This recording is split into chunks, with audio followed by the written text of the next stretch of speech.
This is going to be an infield video. You can see where I started.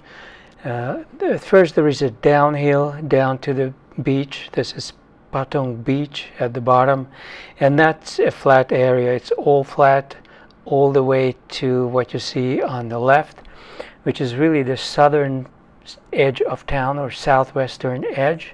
And then there's a little bit of nasty uphill. I did a video on that too. For some stupid reason, I can't find my GoPro attachment, so I did all of the videos by actually holding the camera, which was not necessarily the fun part. But in any case, I pushed the bike up as far as you can see, and I did shoot a video from there as well.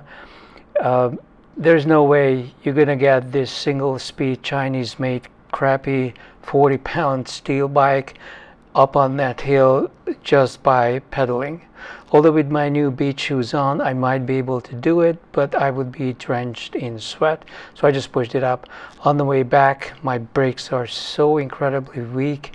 I was barely able to control the speed enough to not ram into the truck in front of me. So this is the video, and before I continue, make sure to check out my book, which is linked below, along with a bunch of other links I usually provide with each of the videos. And this book contains pretty much the blueprint of how I built my machine, whether you want to build something electric or just mechanical that is maxed out as far as the speed is concerned. This is a good starting point because it has all the data on it.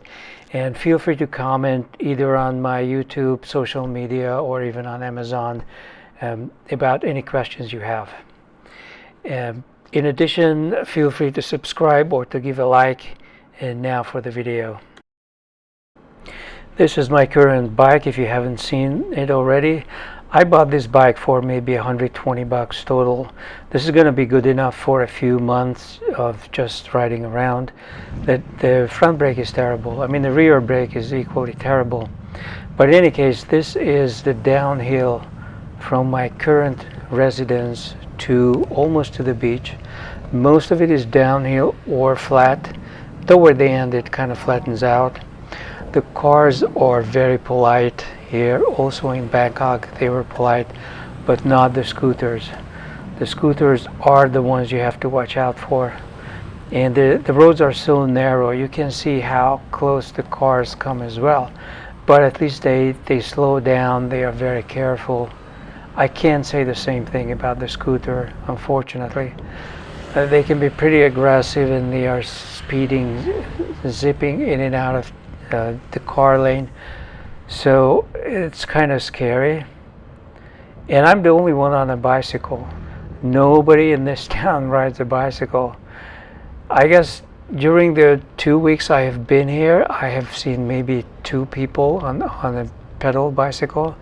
I saw 2 or 3 people on the very tiny wheel electric bike, which I have shown you on some of the shorts that I have done. And I saw one woman on a really flimsy, cheap kick scooter, which I would love to have, but I could not find it locally.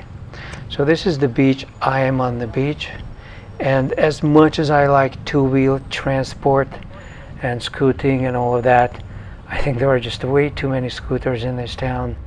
Of course, if you go to the Netherlands, since everybody's on the bike, there are bicycles all over the place.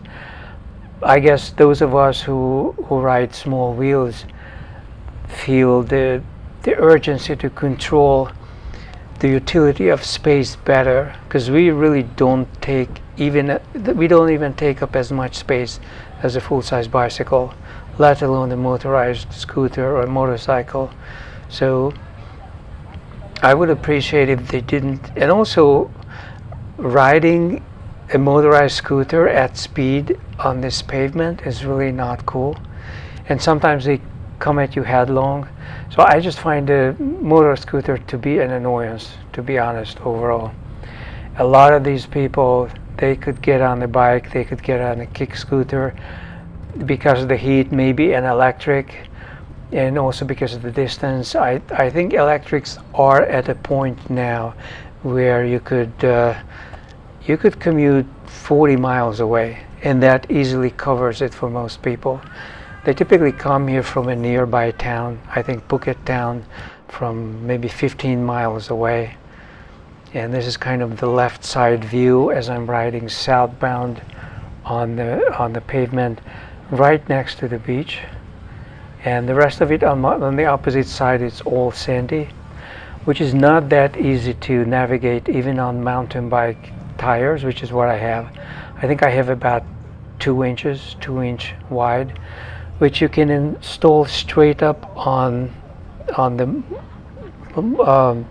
off-terrain Moltons or the hybrid Moltons. Also on most of, if not all of the Birdie rims straight out of the box, you could install 2 inches. Some of them can take 2.5 inches. If you want to do this with a Brompton, you would have to upgrade the extremities, and that can be expensive, but you can choose to go just upgrading the rear because that's where you are sitting anyway. So upgrading the front is not that important. But boy, that part I really like, and because of the full-sized wheel, obviously, with the wide tire and the full-sized wheel, it's the grip is really good. But the comfort level cannot light a candle to what I have at home. And if you watch my other videos or you read my book about how I built the suspension system on that bike, it's just a much better built bike. The Brompton is a hand-built steel frame, but the way I have upgraded it is just I totally maxed out what you can do with the seat and seat post suspension. So this is the southwestern edge of town, approaching sunset, close to 6 o'clock, and I tried to stay in the shadows so that I would not get the sunlight straight into the lens.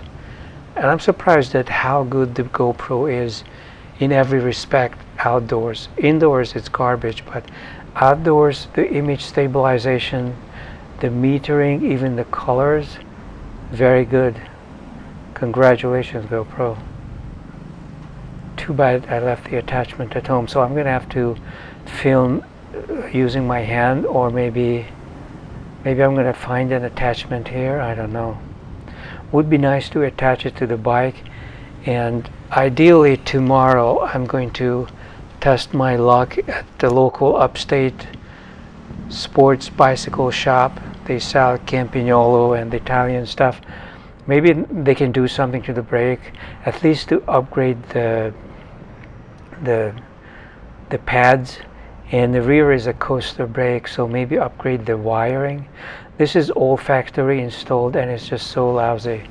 But even the way it's installed is bad. The way the calipers are made is really flimsy. So what do you expect for $120? I just want some braking power so I would not die coming down on these steep slopes. Going up, I'll push it all right, but coming down, that's pretty nasty. And this is a little bit farther down. This is where I hit the point where there was a severe uphill and I ended up pushing the bike. This is the bottom of the hill, and you can see everybody coming down, and they are not coming down very fast, so they are hitting the brake. So even if I didn't mind accelerating, I could probably accelerate to 30 miles an hour, or maybe 35, and I could easily come down. And you know, this is my bike, and this is the slope. I pushed it up here, and this is as far as I ever went. Even on a standard bike, you speed up to 30 miles an hour. On a recumbent, especially a velomobile, but even just a raw recumbent, I would say a regular recumbent is going to speed up to 45 miles an hour without you pedaling, just by weight. If it's a velomobile, which is heavier and super aerodynamic, you can expect speeds above 50 miles an hour just because of your weight. So this is when you realize how much of an advantage you have when touring, going long distance, if you have a recumbent. Using an upright bike is basically, I mean, it's not the best. I use my Brompton at home because I put a lot of time and energy into it. But otherwise, for a touring bike, I would choose a recumbent, hands down. Now this is me holding the Brompton in my hand, and it's really not bad. Image stabilization is excellent, and I was able to ride on the harder part of the sand, which I'm trying to be on the edge of where it's wet, to be on the dry but as solid as I can get. The farther away you get from the water, the more dusty it becomes and the more difficult it is to pedal.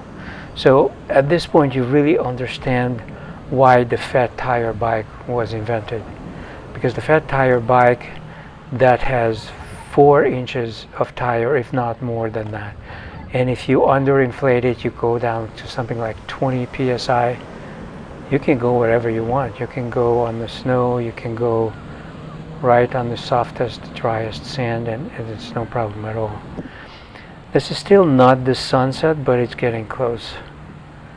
And I decided not to wait for the sunset because I have seen it so many times, and I can see it from home, from my terrace. But each sunset is different. Every day it's different. The dawn is different. The sunset is different. So it's just really, really beautiful. And I'm not going fast, but still not very exhausted. This whole ride was 2.5 miles each way. Obviously the sand and having to push it up that slope slowed me down tremendously. Not to mention that I stopped by to get some incomparable melon. At this point I have become a watermelon expert if I see it. If I just knock it like it's a full melon, I can't really tell very accurately if it's good or not. But if I see it visually, if I see the color, the evenness of the color, the thickness of the rind. So in this case I spotted a really good slice, so I had to stop and get some.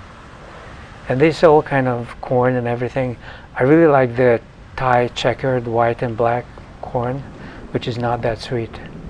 So here is my ride, and this is the end of the beach and the last look at the sunset almost coming on. And here I wanted to take a final look at the brake. You see how flimsy it is, and it's incorrectly installed, so the pad is only moving on the right side.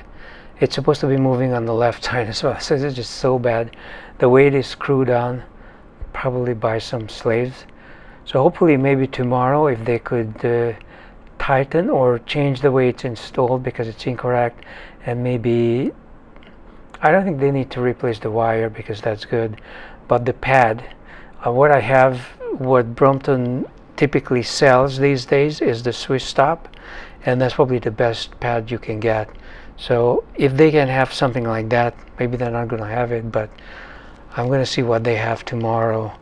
And so long that I have practically no braking power, I'm just afraid of tackling the big uphills. I could certainly push the bike up, but it's on the way down, and it's absolute hell. Okay, this is it for the current video, and I'll be back.